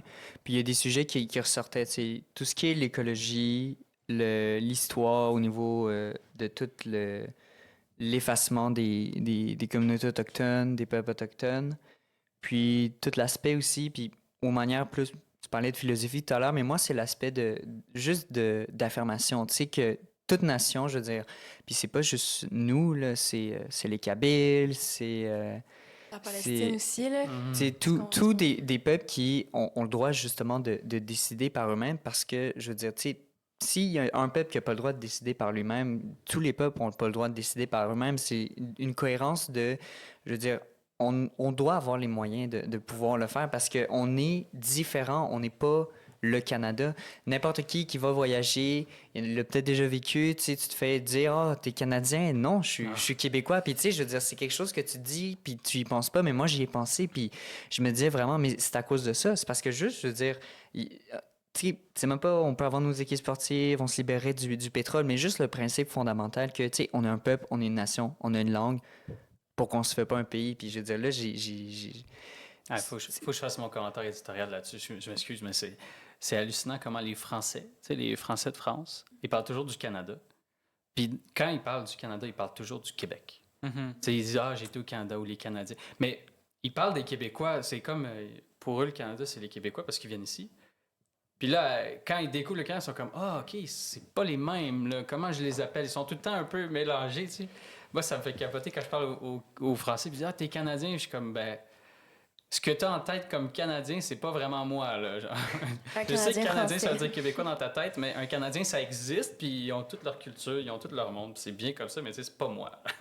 Puis tu sais, c'est Parce ça. que je veux dire. Non, mais c'est intéressant. Puis c'est ça, justement, moi, c'est l'aspect juste d'affirmation. C'est-à-dire, moi, je suis québécois, puis c'est ce que je suis. Puis j'ai envie qu'on me voit comme tel. Puis j'ai envie que, pas juste toi, moi, mais je veux dire, à l'international, on nous voit, à l'ONU, on nous voit, au niveau des sports, on nous voit. Puis c'est pas juste une question que j'ai envie d'avoir des équipes sportives, j'ai envie qu'on puisse signer le traité de Paris, mais juste que c'est l'aspect fondamental que on est une nation, on a une langue, on est, je veux dire, tellement différent du Canada. Je veux dire, qu'est-ce qui nous empêche justement d'avoir ce qui nous affirme le plus au niveau international, au niveau économique, au niveau politique, qui est d'être justement un pays. Je veux dire, c'est la base des études étatiques qui ont en relation internationale. Puis c'est vraiment juste cet aspect-là. Tu sais, profondément, là, c'est juste l'aspect de libération, l'aspect d'émancipation, l'aspect d'affirmation qui m'allume bien au-delà de tous les enjeux qui communauté autochtone, l'écologie, les droits des femmes qu'on pourrait justement acquérir avec l'indépendance. C'est vraiment fondamentalement l'aspect puis la philosophie derrière le principe de s'affirmer, de se libérer puis de s'émanciper. Effectivement, puis à chaque fois qu'il y a un Québécois ou une Québécoise s'illustre dans le monde, Céline Dion, évidemment l'exemple classique, mais chaque fois qu'il y a un Denis Villeneuve, etc., peu importe, pensez à un Québécois qui se démarque à l'international, à quel point on est fier. Ah ouais. Ben, imaginez le jour où on aura notre drapeau aux Nations Unies, dans toutes les organisations internationales du monde, le jour où on va avoir nos athlètes aux Olympiques, il va y avoir les Jeux olympiques. Là. Imaginez l'ouverture, la cérémonie avec le drapeau du Québec, les athlètes qui vont porter notre drapeau. Imaginez tous ces moments-là fantastiques qui vont avoir lieu, notre passeport québécois que David replace à l'instant. C'est des moments qui vont nous faire briller, qui vont nous faire vraiment, on va se sentir pleinement. Puis on va exister dans le monde, puis on va pouvoir montrer tout ce qu'on a de beau, puis apporter notre voix à l'international, parce que je pense que notre voix humaniste, notre voix environnementaliste, notre voix féministe, notre voix progressiste, notre voix très sensée, le monde actuellement... Pragmatique. Pragmatique, effectivement, qui est un peuple très pragmatique. On a fait des avancées économiques et sociales très importantes pour le monde. Je pense qu'on a quelque chose à contribuer, puis ce serait tout à notre honneur de vouloir exister dans le monde. Si je veux ajouter à la fin, tu as dit, tu sais, valeurs progressives, mais même, mettons, si vous êtes un peu plus de droite, vous avez à cœur la laïcité, tu sais, quand tu entends le premier ministre de France qui parle justement de la laïcité, tu es comme, oui, c'est ça qu'on veut. Quand tu entends que Pierre Poilievre, finalement, va contester également la loi 21, puis toi, ça te tient à cœur. Puis là, bien évidemment, si tu es plus de gauche, puis là, c'est progressiste, bien là, évidemment, il y a tout le droit des femmes que Florence a extrêmement bien exprimé. Puis je veux dire, tu sais, on se rassemble toutes là-dessus quand on parle des Québécois, on est fiers, puis quand on attaque des choses qui viennent chercher les valeurs qui sont justement dans notre belle communauté, ça vient nous chercher, donc... Oui, puis tu le parles, tu fais bien de le mentionner, effectivement. Si on est de droite au Québec, on a effectivement des raisons d'être indépendantiste parce que, premièrement, on enlève un palier de gouvernement. Fait que déjà là, c'est déjà bon. Là, on se rapproche puis d'austérité. du pouvoir. Fait qu'on rapproche le pouvoir du peuple. Déjà là, en partant, qu'on soit de gauche ou de droite, c'est fantastique. Mais pensez si le Québec avait fait le choix démocratique en 2022 d'élire Éric Duhem et son équipe au pouvoir, le Parti conservateur du Québec. Ça reste qu'on aurait eu Justin Trudeau au fédéral. Fait que même si on avait eu un gouvernement provincial dit de droite, on aurait eu un gouvernement qui dépense beaucoup à Ottawa. T'sais. Fait qu'au final, on a bien plus d'impact sur la politique québécoise que sur la politique canadienne. Fait qu'en ce sens-là, on est bien mieux de quitter ce pays-là parce qu'effectivement, des gouvernements, là, les conservateurs vont être contents. On va avoir un gouvernement conservateur à Ottawa si ça continue comme ça. Mais ça reste qu'on a eu pendant des années. Combien de mandats, Justin Trudeau? C'était 3 mandats, presque 10 ans de... 3 mandats de Justin Trudeau. Alors, je veux dire, à quelque part... Puis ils vont revenir au pouvoir. Puis même quand on est de gauche au Québec, je pense pas que tu te reconnais beaucoup dans Justin Trudeau. Fait que, bref, c'est vraiment des façons de faire au Canada qui sont pas les nôtres. Fait que rapprochons le pouvoir du peuple. Mais vraiment, c'est drôle que tu dis, parce que même quand ils sont de gauche, ils sont d'une gauche, c'est différent l'approche de gauche. Puis là, dernièrement, c'est un exemple vraiment concret, mais c'est par rapport à l'assurance dentaire. Tu sais. Ils ont mis en place une genre d'assurance dentaire. Puis le gouvernement fédéral, alors qu'il embauche, bon, je ne vais pas faire la critique totale, là, mais mettons en plus qu'il embauche des gens et tout, beaucoup plus qu'avant, ils ont créé ce programme-là, puis ils l'ont confié à une entreprise privée pour le gérer. Tu sais, c'est comme ils disent on va faire mais en même temps on va quand même donner de l'argent à mon chum là, parce que c'est leur chum à la fin. Au Québec, quand on a fait ça, on l'a fait, puis c'est l'État qui s'en est pris, qui l'a pris en charge. Et même dans la philosophie, mettons que tu dis de gauche, même dans les philosophies de gauche, c'est quand même incompatible, tu sais. Eux, il y en a plein des exemples, mais c'est tout le temps du mur à mur, c'est tout le temps. Alors que nous, on a toujours des approches régionalisées. On se demande qu'est-ce que ce monde-là ils ont besoin. Parce que comme avec les CPE, tu sais, avec Pauline qui a vraiment créé les CPE, qui finalement, c'est comme quasiment un espace que c'est. L'euthanasie aussi, avec. Ouais. Je veux dire, on est avant-gardiste à tellement de niveaux. Tellement. Fait que je pense que vous avez tellement mentionné des bonnes raisons qui sont différentes. Puis c'est pertinent que tu fasses l'exercice avec le côté de la droite. Moi, j'ai pas tendance à le faire, donc je trouve ça quand même. Tu sais, je pense que je me suis jamais dit, là, ça apportait à quoi l'indépendance pour une personne de droite. Puis. Plein de choses. Oui, ça apporte plein de choses. Finalement, on le réalise. C'est sûr que je me renseigne pas là-dessus. Puis c'est vrai que je suis pas éduquée sur la question de la droite indépendantiste. Mais pour ces gens-là aussi, on leur espace. Puis je pense que ça serait super pertinent d'avoir quelqu'un de la droite indépendantiste, tu sais. Puis je serais intéressée de voir son opinion. Fait que je pense qu'on peut tous être indépendantistes. Tout le monde a sa couleur puis sa raison personnelle, finalement. Fait que je trouve que c'est un mouvement qui rassemble beaucoup de monde aussi. On peut pas être en désaccord, finalement, là. Puis le mouvement indépendantiste québécois est le mouvement le plus abouti parce qu'en Europe, par exemple, le nationalisme, c'est surtout attribué à la droite. Généralement, c'est la droite. Puis justement, au Québec, c'est un mélange autant des avantages à droite qu'à gauche. Puis ailleurs, ils ne se posent pas ces questions-là parce que c'est surtout porté vers la droite.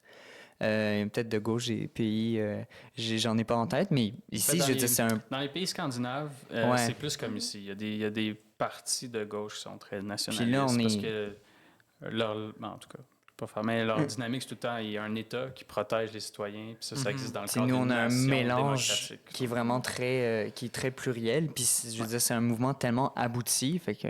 Est-ce que c'est une force, ça, justement, parce qu'on entend beaucoup son X. C'est pas principalement là qu'on entend ça. Les gens qui sont plus à droite disent ben là, le mouvement indépendantiste il est trop à gauche. Puis l'inverse aussi. On entend des gens de gauche qui disent le mouvement indépendantiste il est trop à droite. Alors que moi, je trouve qu'il est quand même assez équilibré. C'est difficile d'avoir cet équilibre-là. Là. Parlez-en à Paul Saint-Pierre Plamondon, parlez-en à tous les ténors souverainistes. C'est difficile de vouloir allier autant des gens de gauche et de droite, mais qui veulent, au fond, faire du Québec un pays. Donc, est-ce que c'est une force, selon vous? Ben moi, je trouve que c'est une force parce que ça montre que, je veux dire, un projet qui est réservé juste à une partie de... Puis c'est tout, là, c'est un projet qui est discriminant. Là. Si on fait un pays, puis c'est comme, OK, on va juste avoir des partis de gauche au pouvoir. Tu sais, je veux dire, on est sur en fait, on est sur un régime autoritaire. Fait que de voir justement qu'on est capable de tout se mixer, puis on a nos confrontations, là, la gauche, la droite. Moi, je traîne tellement sur X, je le vois tous les jours. De voir justement qu'on est en mesure, OK, autant à gauche qu'à droite, il y a des raisons, puis que tu es capable, autant le mouvement indépendantiste fait autant traiter de projet xénophobe que de projet woke. Ça montre que c'est un projet qui va justement dans toutes les tendances. Parce que sinon, on dirait juste que c'est soit de droite ou de gauche, puis c'est tout. Mais là, je veux dire, il y a des critiques qui fusent de partout. Donc, je veux dire, il y a des discussions puis des sortes de confrontations qui se font de partout parce que, justement, ça nous concerne tous, autant à gauche qu'à droite, qu'en haut, qu'en bas. Puis, de toute façon, c'est comme quelqu'un a dit, je veux dire, le projet indépendantiste, là, c'est pas un projet qui va à gauche ou qui va à droite, c'est un projet qui va en avant, mais qui inclut en même temps la droite que la gauche. Donc, moi, je trouve que c'est vraiment une force. Est-ce que c'est une faiblesse? Il pourrait y avoir des arguments, mais je trouve que principalement, c'est une force parce que même quand on dit que les faiblesses, c'est qu'il y a, à contrario, il y a des divisions, il y a de la polarisation, ben, je veux dire, on est en politique, puis c'est quelque chose qui arrive, puis il faut juste lutter contre ça. Puis je trouve que, honnêtement, par rapport à d'autres pays, là, on s'en sort vraiment bien. Puis au niveau surtout de l'indépendance, là, je veux dire, il y a des divisions, puis on le sait, puis il y a des malaises, puis il y a des gens qui ont des mauvais souvenirs. Mais je veux dire, on va être capable de réconcilier tout ça parce qu'on l'a toujours réussi en tant que peuple. On l'a toujours réussi sur beaucoup de questions, puis on va le réussir sur la question de l'indépendance. Ouais. Vraiment, ouais, je suis vraiment d'accord. Puis quand on regarde aux États-Unis, ce qui se passe en ce moment, là, c'est comme deux pôles là, extrêmes. Puis pour moi, ce serait ce serait un peu un cauchemar pour moi qu'au Québec, les électeurs se trouvent devant ces deux comme... Tu sais, je sais qu'il y a des députés indépendants et tout, mais c'est quand même deux grosses pôles, puis c'est comme identitaire. Je suis républicain, je suis démocrate, puis dans l'esprit de famille, puis c'est super identitaire, c'est super intense. Puis souvent au Québec, tu as des discours de gens qui disent j'ai voté pour le PQ telle année, une autre année, j'ai voté pour QS, pour la CAQ.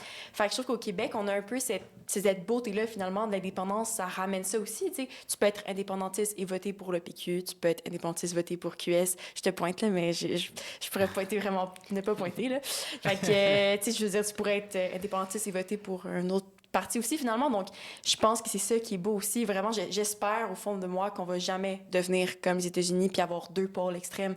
Parce que là, les gens sont encore... Ils veulent plus s'intéresser à la politique. Hein. Tu veux plus t'impliquer parce que tu te vois pas, là, finalement. C'est pas tout le monde qui se voit dans les extrêmes aussi, là. Donc, ouais, je sais pas si vous comprenez un peu ce que je veux dire, Ouais, là. ouais. Non, c'est très clair. La polarisation. Là. On a parlé du Parti québécois, on a parlé des conservateurs, on a parlé un petit peu du Parti libéral du Québec. Parlons un petit peu de Québec solidaire. Il y a eu, il y a quelques mois, la démission d'Émilise Lessard-Terrien. Tu l'as mentionné, on a fait un épisode avec Émilise, un excellent épisode, moi qui m'a beaucoup marqué, effectivement. Ça m'a beaucoup touché aussi, son départ, parce que ça s'est fait dans des conditions, disons, pas idéales. C'est ce qu'elle a décrit, c'est assez dommage ce qu'elle a vécu. On est allé au Conseil national de Québec solidaire, au Saguenay. Je le dis avec un sourire, évidemment. Puis, on a pu observer donc comment que ça s'est passé là-bas. C'était très intéressant d'observer toute cette dynamique-là. Qu'est-ce que vous pensez de Québec solidaire, la direction? Bon, il va y avoir une nouvelle co-porte-parole. Toi, je me tourne vers toi, Florence. J'imagine que tu espères beaucoup que ce soit Ruba Gazal. Oui, bien, c'est sûr que, tu sais, quand j'ai entendu la nouvelle, j'étais extrêmement triste. Là. Je veux dire, je pense que comme tout le monde, que tu sois partisan de Québec solidaire ou non, Émilie, c'est vraiment une femme incroyable, puis elle m'inspire beaucoup.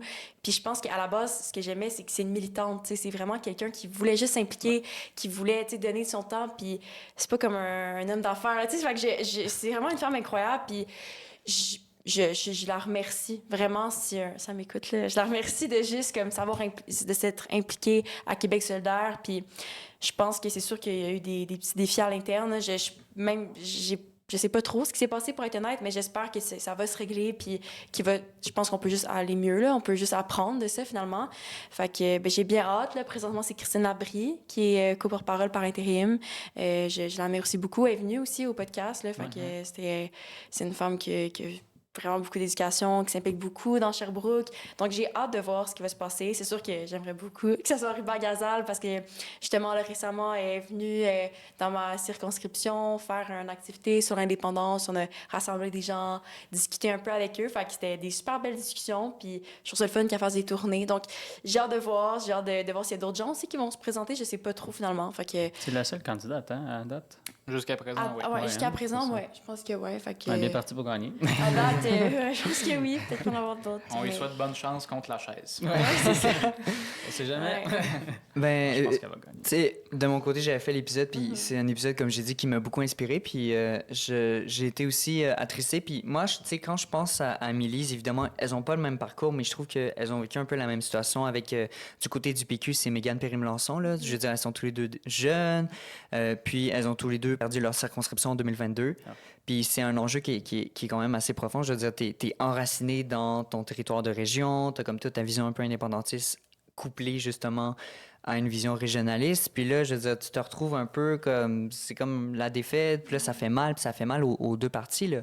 Puis, tu sais, je veux dire, autant en général, Émilie avait justement, tu sais, j'aimais vraiment qu'elle soit dans le paysage québécois, mais je trouve que au niveau de la politique, c'est important. C'est important d'avoir quelqu'un justement comme Émilie, puis c'est vraiment dommage de voir justement qu'elle elle a vécu ces situations-là qui ont fait en sorte qu'elle a décidé de se désister. Parce qu'on a besoin, on a besoin de femmes en politique.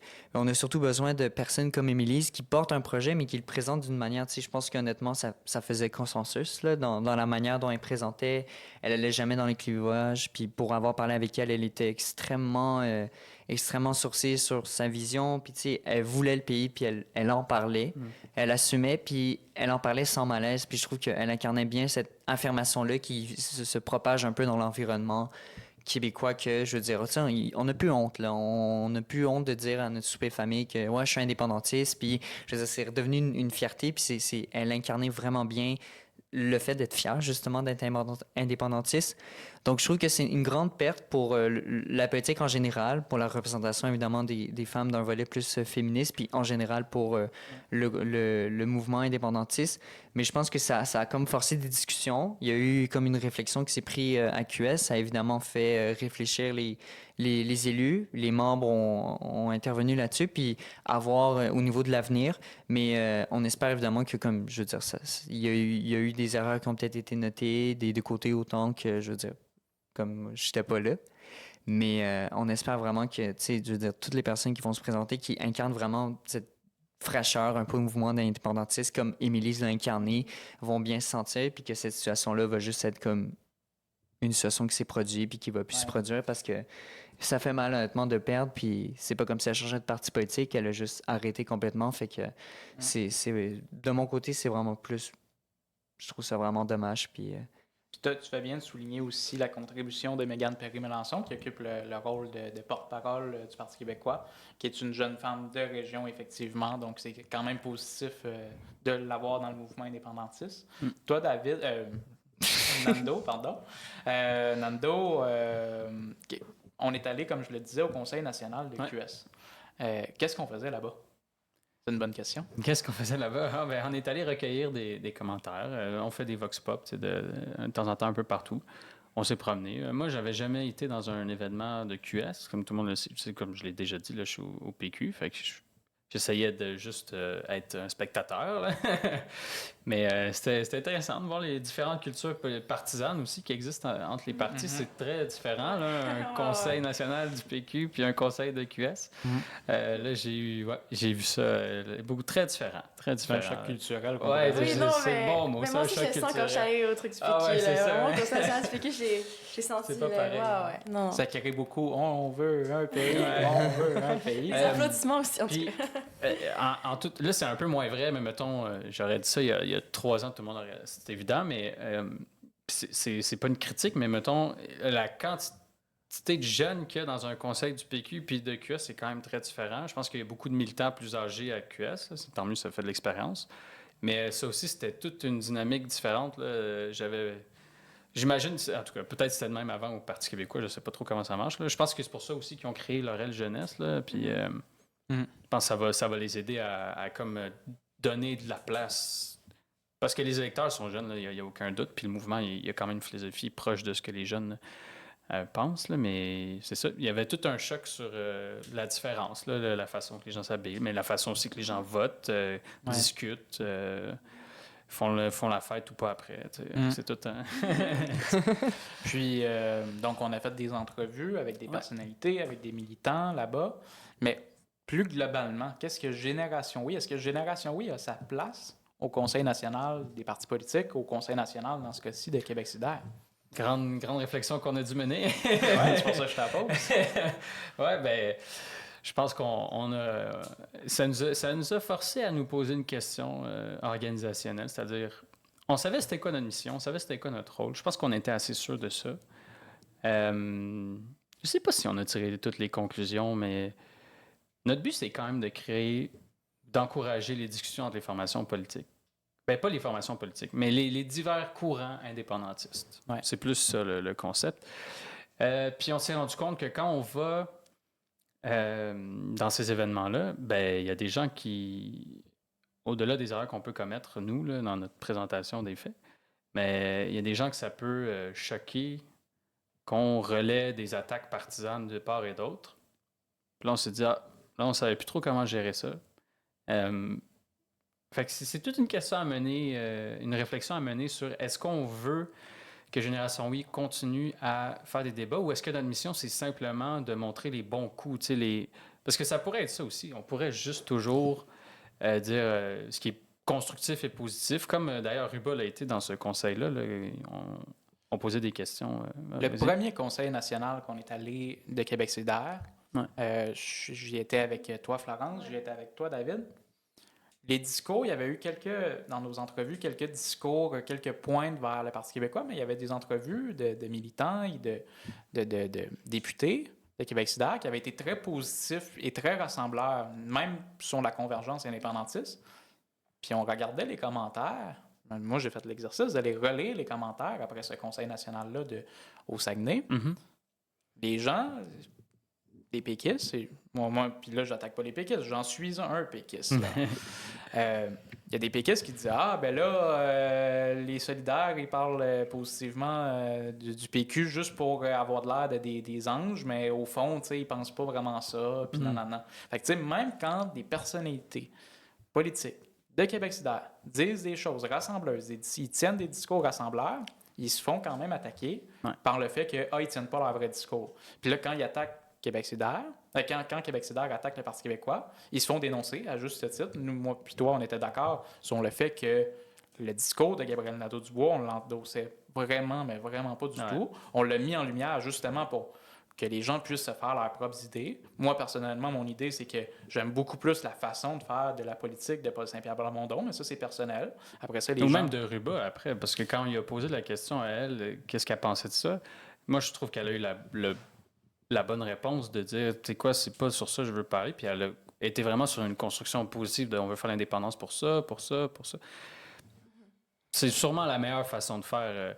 Mais puis excuse-moi, mais c'est pour relancer sur ça. Est-ce que c'est à nous de masquer le discours de Gabriel Nadeau-Dubois qui a tenu ces propos-là, puis on peut, pour avoir été sur place, on peut avoir une analyse politique de ce qu'il... Clairement, il l'a fait pour rassembler ses troupes. C'était vraiment ça. C'est le seul moment du discours où il y a eu des applaudissements, puis là, on était, OK, il s'est passé quelque chose. Est-ce qu'on doit masquer ça en disant on va juste montrer le positif puis ce qui est constructif, ou au contraire, est-ce qu'on dit on montre les deux? Il y en a qui attaquent, il y en a qui... moi, personnellement... C'est deux approches. Moi, je veux dire, je peux penser ce que je veux de la posture de Gabriel Nadeau-Dubois, mais je veux dire, politiquement, il n'a pas le droit de faire ce qu'il veut. Là. Son but à lui, c'est... Il y a des objectifs de son organisation, puis il veut les atteindre. Fait que il fait comme il veut. Là. Puis moi, comme tout le monde le sait, je suis en faveur de la collaboration entre tous les indépendantistes, qu'ils soient de droite ou de gauche, puis même entre les formations politiques, je le souhaite. Force est de constater qu'ils ne font pas ce choix-là. C'est correct, ça leur appartient. Mais on n'est pas d'accord sur ça. Mais ce n'est pas parce que les formations politiques, c'est pas parce que j'ai cette opinion-là que j'aimerais qu'ils collaborent, disons, d'une quelconque façon. Là. Je parle pas nécessairement d'alliance ou quoi que ce soit. Une collaboration dans un référendum, ça m'irait, là, tu sais. OK. Allons, on peut se mettre d'accord là-dessus. Mettons-nous d'accord là-dessus. Mais ce serait pas honnête de ma part de censurer les discours divisifs qu'il y a au sein du mouvement indépendantiste, même si moi, ça me fait pas plaisir de les mettre de l'avant. Mais ça serait pas honnête parce que c'est ça, voilà. Il faut quand même montrer autant ce avec quoi je suis d'accord, autant ce avec quoi je ne suis pas d'accord, puis les gens, ils feront leur opinion. Qu'est-ce que vous en pensez? Mais moi, j'aurais aimé ça y aller, mais malheureusement, je travaillais en horticulture, puis c'était vraiment dans mon rush, là, fait que j'ai pas pu y aller. Puis j'avais entendu tellement de choses. C'est sûr que c'est vraiment... C'est arrivé directement après, là, tout ce qui est arrivé avec Émilie, puis tout ça. Fait qu'il y a eu beaucoup de... Il y a un contexte. Il y a vraiment un contexte aussi. Tu sais, je pense que c'est pas genre un discours que j'avais toujours entendu de Gabriel Nadeau-Dubois aussi avant, là. Fait que c'était comme quand même intense, mais peut-être qu'on avait besoin de ça aussi. Je sais pas, tu sais, c'est comme... On dirait que j'ai de la misère à mettre une opinion là-dessus ou j'essaie de le voir plus avec des lunettes, avec le contexte qui est arrivé, tu sais, avec tout ce qui est arrivé avec Émilie. Mais c'est ça, moi, on dirait que Gabriel Nadeau-Dubois, c'est un politicien, puis j'aime beaucoup plus Ruba, tu sais, puis j'aime aussi Gabriel Nadeau-Dubois, mais moi, c'est vraiment dans Ruba que je me vois, là, tu sais, un peu plus. Mais à Québec solidaire, on a les deux, tu sais, on a un coup porte-parole masculin et féminin, fait que c'est sûr que même en tant que partisane, j'ai un peu la personne avec qui je m'illustre, puis il y en a qui vont s'identifier plus à Gabriel Nadeau-Dubois, fait que ça donne cette option-là, finalement, d'avoir deux couples porte-parole, donc... J'ai envie de te dire, puis te taquiner, mais c'est pour le moment. Ouais. Pour le moment. Je t'inquiète. Pour le moment, OK. Peut-être pour toujours. Fait que toi, David, c'est quoi que comment tu vois ça? Moi, j'ai pas aimé les propos qui ont été mis, puis je trouve en même temps que moi, de ma lunette partisan, que je milite au PQ, que j'ai pas aimé ça. Je mets mon petit chapeau de Génération Oui, puis je me dis, tu sais, journalistiquement parlant, là, on devrait le partager. On devrait le partager, puis, tu sais, on a parlé plus tôt, là, c'est pas un monde de bisounours, là. On peut pas arriver puis faire convaincre aux gens, on invite des gens, puis tout est bon, puis il y a pas de paix, puis les gens disent, voyez, vous montrez pas le côté négatif. Puis là, on montre le côté négatif, puis on va se faire reprocher. Fait que c'est comme un peu... Moi, je pense que, tu sais, les gens qui vont nous critiquer là-dessus, ils vont pas écouter. Ils vont plus être là. Mais les gens qui nous écoutent, ils ont justement cette nuance-là. Puis nous, on est en mesure de la voir, puis on est en mesure aussi de comprendre, tu sais, au niveau juste d'une rigueur simple, que on a nos billets, on vote pour nos partis. Puis derrière ça, on a Génération Oui, puis on fait un travail qui est justement de montrer toutes les facettes. On aimerait qu'il y en ait juste des bonnes, mais il n'y en a pas juste des bonnes. Donc, on ne peut pas juste prétendre sur les réseaux qu'il y en a des bonnes, puis montrer les bons coups, mais aussi montrer ce qui se dit. Parce que cet événement-là, imaginez, personne n'en aurait parlé. Ben là, je veux dire, tous les gens qui nous ont critiqués nous auraient dit, ben là, regardez, personne n'en parle, pour eux, ils minimisent ça. Fait que là, au contraire, on en parle, puis là, on vient dire qu'on extrapolise ça. Donc... Mais j'aurais une question. Est-ce qu'on serait prête à mettre sur l'avant, par exemple, des moins bons coups du PQ ou des moins bons coups, tu sais, de... Moi, je le ferais. Tu sais, c'est comme, finalement, faudrait comme être égal là-dedans, tu sais, je pense que c'est... As-tu écouté mon épisode avec Mégane Perry-Melançon? Oui, non, je le sais, puis je le sais. Pour répondre à la question, si le discours aurait été le même, puis Paul Pondon aurait dit que Gabriel Dubois est divisif, en tout cas, moi, si j'étais pas au conseil, mais si on m'avait demandé, j'étais là à ce moment-là, je leur ai dit, on le partage. Tu sais, parce que, comme on l'a fait avec Ruba Gazelle, il y a eu aussi d'autres extraits qui ont fait parler à Génération Oui. On monte justement parce que, je veux dire, les gens, ils viennent à notre micro. À chaque fois, on leur parle au début, avant de commencer l'épisode, il n'y a aucune gêne. Puis, je veux dire, on le dit, là, on va poser des questions, ça va être un peu challenge. Puis, c'est ce qu'ils aura dit, puis on les partage. Ça va être la même chose. Puis, je pense qu'au contraire, puis c'est vraiment dans cette perspective un peu journalistiquement, puis de donner l'information que on devrait pas masquer les facettes parce que c'est comme si on niait qu'il y avait des facettes également négatives. Puis ça fait partie des choses, les luttes, que ce soit les luttes au niveau de l'indépendance du Québec, que toutes autres les luttes. Il y avait, je veux dire, même entre nous, je veux dire, il y a des fois des coups bas qui se font. Puis je veux dire, faut les prendre en conscience, puis il faut réagir à ça parce que si on réagit pas à ça, on nie ça. Puis après, derrière, on arrive à un référendum, puis ceux qui s'en sortent, c'est les fédéralistes. Parce qu'on est tous en train de se diviser entre nous, puis on n'a jamais pris le temps d'essayer de faire face à justement ces aspects qui sont un peu polarisants, puis qui sont un peu... ça s'entrechoque. Puis là, ben, derrière, on finit par juste se faire battre de manière facile, alors que, je veux dire, c'est justement à travers ça qu'on arrive à l'union. Donc, pour répondre à la question, oui, que ce soit le PQ, que ce soit QS, que ce soit n'importe quelle autre, même des organisations qui sont apolitiques, s'il y a quelque chose qui se fait justement...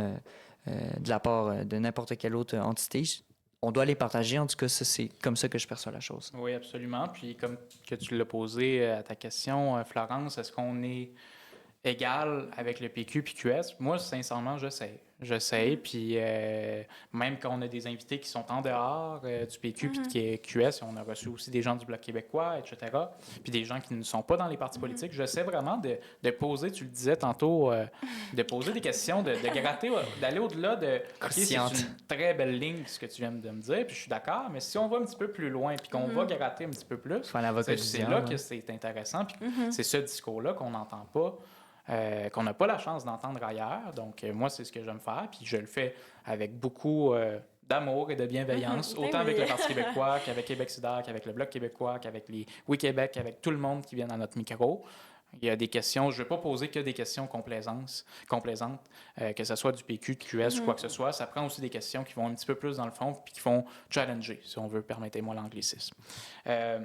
L'épisode va tirer à sa fin, mais juste avant, j'aimerais qu'on apprenne un petit peu plus à se connaître sur des facettes de nos personnalités, notamment sur la musique. Tout le monde a peur. Non, inquiétez-vous pas. La musique, OK. La musique, c'est... si on parle de musique, donc de musique québécoise, c'est qui votre artiste ou votre groupe de musique préféré? Ben moi, c'est... En fait, c'est facile. Non, vas-y. Ben moi, c'est Daniel Bélanger. Daniel Bélanger, depuis toujours, je l'ai vu en spectacle, puis c'est vraiment un artiste incroyable. Là. C'est un poète, là, finalement. C'est vraiment...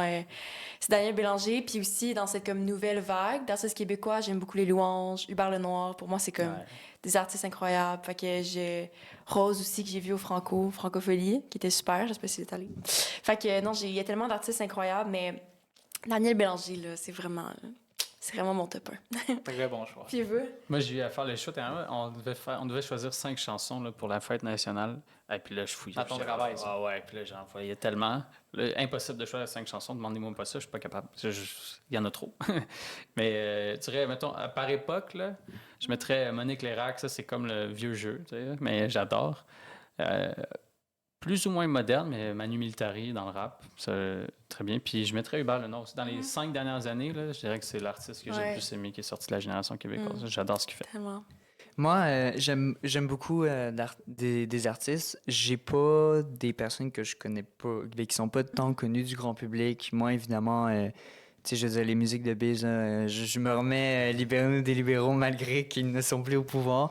Mais je dirais qu'il y a un artiste que j'écoute beaucoup et qui m'inspire énormément, c'est Émile Bourgault, qui est aussi un peu comme dans cette nouvelle génération d'artistes québécois qui grandissent un peu dans ce contexte un peu avec les plateformes numériques, puis qui évoluent là-dedans, puis qui ont des positions aussi par rapport à ça.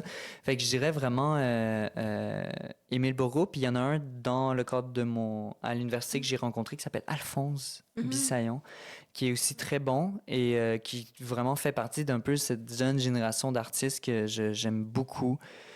Donc, ce serait vraiment les artistes, mais évidemment, il y en a plein d'autres, des artistes que tout le monde connaît, évidemment. Mais les deux que je nommerais, là, à découvrir, si vous ne connaissez pas, ce serait ces deux-là. On pourrait se faire une playlist. Ouais, une liste de lecture de Génération Oui. Génération Oui. Génération musique. Une bonne idée. Dites-nous en commentaire si c'est une idée que vous aimez. Moi, au risque d'aller dans. Moi, je le connais, ton artiste préféré. Vas-y donc. Non, mais On le dit ensemble, on le dit ensemble. C'est des cowboys Ouais, fringants.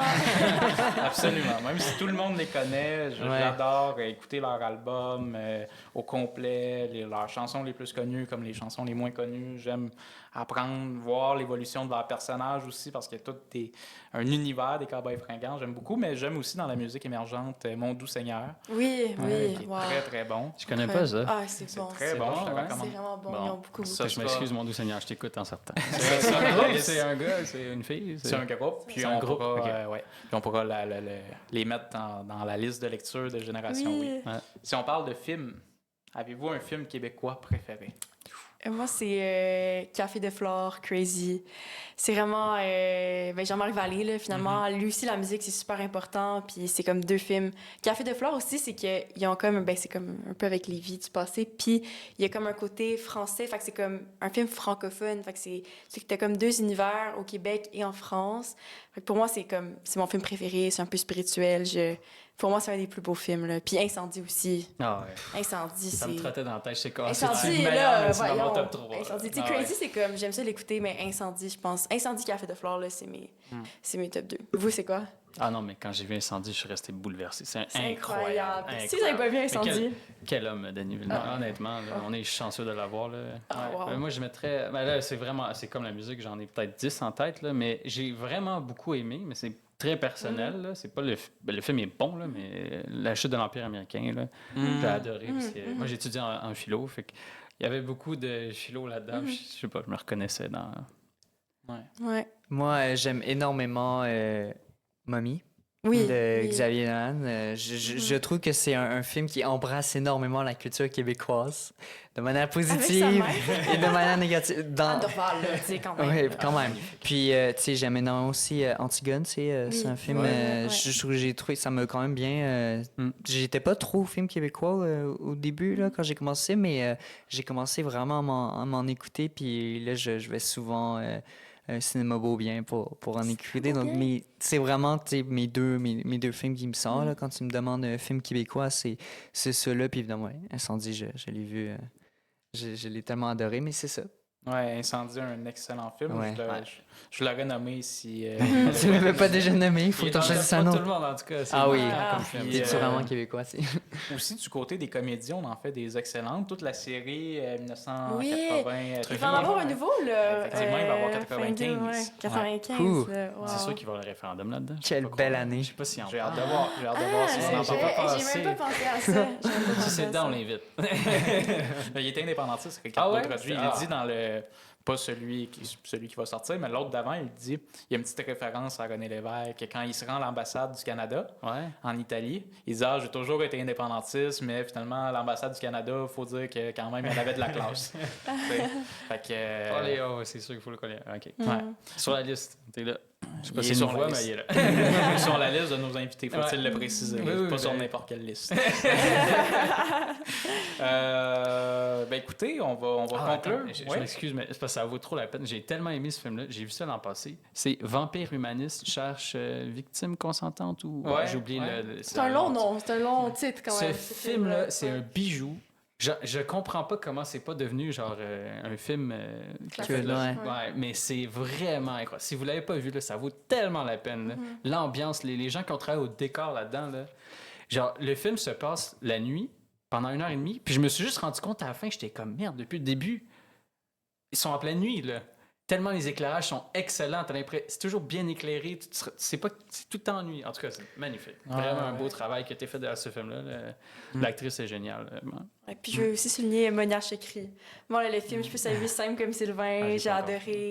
La femme de mon frère, le Monia Chokri, là, qui est comme une bonne amie à Xavier Dolan. Tout cet univers-là, là, incroyable. Ouais. Puis c'est à découvrir, vraiment. Ouais. Moi aussi, je vais en nommer un autre. Les Chambres rouges, que je vous recommande. Ah oui, Qualité, wow. tu l'as vu, Oui, c'est oui, oui. exceptionnel. Comment ça nous retourne le cerveau. Je dirais pas, à la moitié du film, il y a un retournement Oh, inattendu. mon Dieu. Disons-le franchement, auquel Vraiment. on ne s'attend pas. Puis c'est vraiment un excellent film à voir. Mais je pense que là-dessus, on va se partir un podcast de cinéma. Ouais, c'est c'est ça, hein? Je pense que ça vous a beaucoup...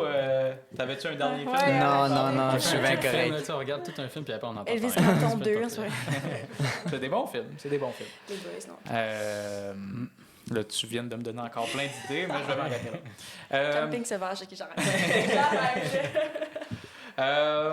Donc voilà, on va conclure l'épisode. On remercie effectivement les Oui Québec. On remercie donc les Oui Québec est une organisation qui rassemble plusieurs organisations, mais qui rassemble aussi beaucoup de citoyens et de citoyennes qui s'impliquent bénévolement pour l'indépendance.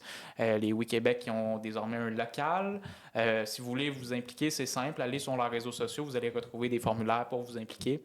Puis vous allez voir, c'est vraiment un environnement très accessible, humain et très stimulant également pour s'impliquer pour l'indépendance de manière non partisane, donc seulement pour l'indépendance, mais pas pour des partis politiques. Également, on remercie la boutique 50% plus 1 qui font de magnifiques produits pour l'indépendance. Vous le voyez à l'écran, Nando, s'il est beau pas comme moi, ça aujourd'hui, c'est grâce à son chandail. Donc, vraiment, allez y jeter un coup d'œil. Il y a des livres indépendantistes, il y a des macarons, il y a toutes sortes de choses. Vraiment, ça vaut la peine. Puis en plus, on vous offre un beau petit rabais avec le code promo Génération Oui, tout en majuscule, tout collé. Donc voilà, je vous remercie, mes chers collaborateurs de Génération Oui, collaboratrices dans ton cas. Et sur ce, on se dit À la prochaine fois! fois!